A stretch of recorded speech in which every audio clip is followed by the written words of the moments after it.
জন আসামি মিলে এবং পরবর্তীতে তাকে হত্যা করে তাদের দুজনের লাশ বাড়ির সেপটিক ট্যাঙ্কের ভেতরে রেখে তারা পালিয়ে যায়। এই মামলার তদন্ত করতে গিয়ে পুলিশ আসামি সন্দেহভাজন কয়েকজনকে গ্রেপ্তার করে এবং দুজন আসামি এই ঘটনার বিস্তারিত বিবরণ দিয়ে তাদের দায় স্বীকার করে তারা জবানবন্দি দেয়। সেই আসামি হচ্ছেন লিটন এবং সাইদ, এবং তাদের এই জবানবন্দির ভিত্তিতে এই মামলা শুরু হয়, চার্জশিট দাখিল হয়। 2019 সালের 16ই জুলাই খুলনার নারী ও শিশু নির্যাতন দমন ট্রাইব্যুনাল এই 5 জন আসামিকে মৃত্যুদণ্ড প্রদান করেন এবং দুটো মামলা হয়েছিল। একটা হচ্ছে খুনের মামলা, যেটা পরবর্তীতে ডাকাতির মাধ্যমে খুন করা এই অভিযোগে তাদের বিরুদ্ধে চার্জ গঠন হয়েছিল। আরেকটি মামলা হচ্ছে ধর্ষণপূর্বক নারীকে হত্যা। এই দুটো আলাদা মামলাতে এই 5 জন আসামিরই দুবার করে মৃত্যুদণ্ড হয়েছিল। সেই রায়ের বিরুদ্ধে আসামি পক্ষ এখানে আপিল করেছিল এবং সরকার পক্ষ বা রাষ্ট্র আইন অনুযায়ী এখানে ডেথ রেফারেন্স হিসাবে এখানে মামলাগুলো মৃত্যুদণ্ড কনফার্মেশনের জন্য এসেছিল।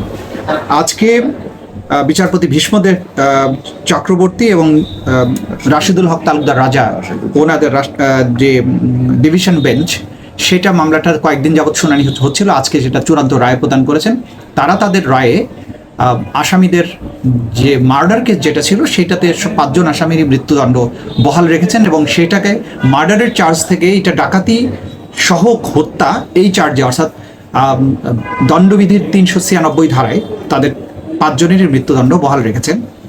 আর নারী ও শিশু নির্যাতন আইনের 9-3 ধারায় যে মামলাটা ধর্ষণের সাথে হত্যা, সেই মামলাটাতে 5 জন আসামিকে যাবজ্জীবন কারাদণ্ড দিয়েছেন। সেই ক্ষেত্রে 9-3 ধারার পরিবর্তে আসামিদেরকে 9-1 ধারায় সাজা দিয়েছেন। বাদীপক্ষের আইনজীবী হিসেবে আমরা আর্গুমেন্ট করেছিলাম, আমরা অন্তত একটা পয়েন্টে সন্তুষ্ট যে আসামিদের মৃত্যুদণ্ড বহাল রয়েছে।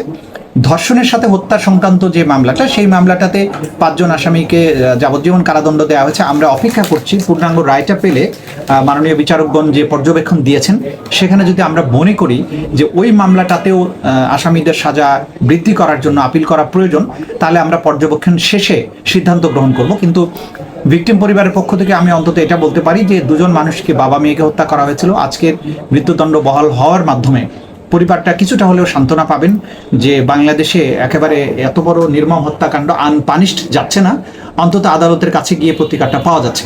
এটা এক ধরনের স্বস্তি, এটা এক ধরনের সুক্রিয়া আমি মনে করি ভিকটিম পরিবারের পক্ষ থেকে।